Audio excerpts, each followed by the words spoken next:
Hey everybody, I hope you're doing great today.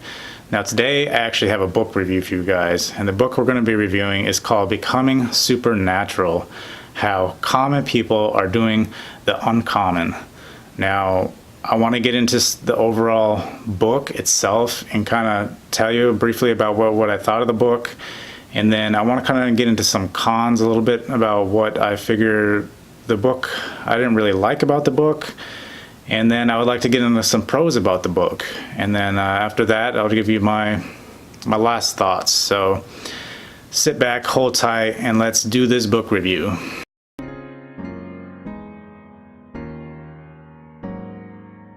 So I just want to start out by saying I have read one of Dr. Joe Dispenza's books before, and that book was called Breaking the Habit of Being Yourself. Now I have to do a book review on that book as well, because that book was absolutely phenomenal.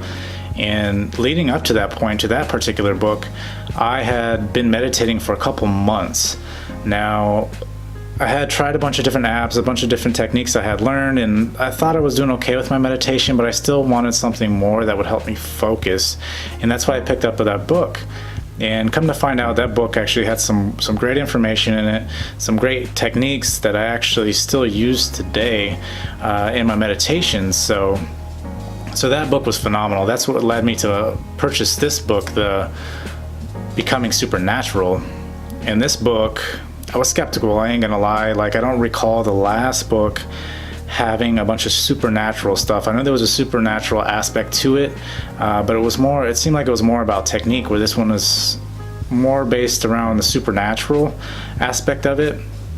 So I was a little skeptical, but I enjoyed his last book so much that I went ahead with this book, and it was good. Overall, the book was good. It had stories in it that helps you try to relate to specific situations, and then it also has a lot of science behind it. And I think that's the biggest thing, because I've always been a science person, and to see the science, the explanation of how these techniques and stuff work, I think was something that was really interesting to hear about. So that was one great aspect of the book.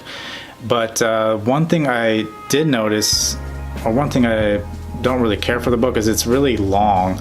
Now, I typically listen to books through Audible, so I know a lot of people like to actually read the books, and that's perfectly okay. You can do what you want. My time is valuable, so I try to cram as much in with the small amount of time I have in a day. So needless to say, back to the book. It's long. It's like 14 hours, and I know his last book that I had read was like 10 hours. So it just seemed like there was more fluff in this book that could have probably been trimmed out. It could have probably been a little shorter than what it was. But aside from that, I think the book itself was really good. Like, if someone has never read any of Dr. Joe Dispenza's books, I think this would actually probably be a great starter, and then go into something like, Breaking the Habit of Being Yourself, with the techniques and stuff, I think would be phenomenal.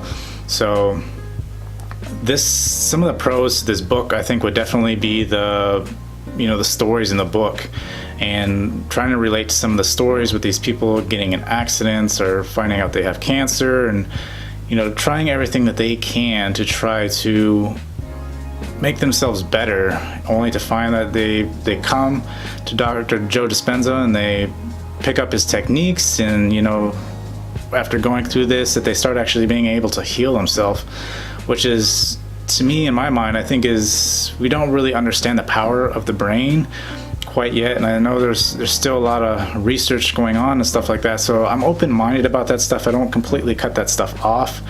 So I know some people may think, well, the supernatural stuff is kind of out of their realm, they don't want anything to do with that, and I get that, but I've been just trying to be more open-minded about stuff. So like I said, that particular part of the book is good, is the stories, and then he gets into the science, which is science, I think, is always something I've been about, is if there's science that backs it, then it makes it more believable for me. And for most people, is that if you got facts to back it up, I mean, it's hard to not say that it would really work, So this book does go through some of the techniques. Like I said, it's a little drawn out, but he does go through the process of how to do his, what he calls, mind movies and stuff like that, which is actually kind of interesting, about how he talks about, you know, seeing your future and living in your future as if it was the present. And I think that part of it is really interesting to me. Now, I know you're not going to be able to do whatever you want in life. You still got to take action, but having these kind of techniques to back that and to visualize that will build the confidence. And so that's the aspect of it that I like.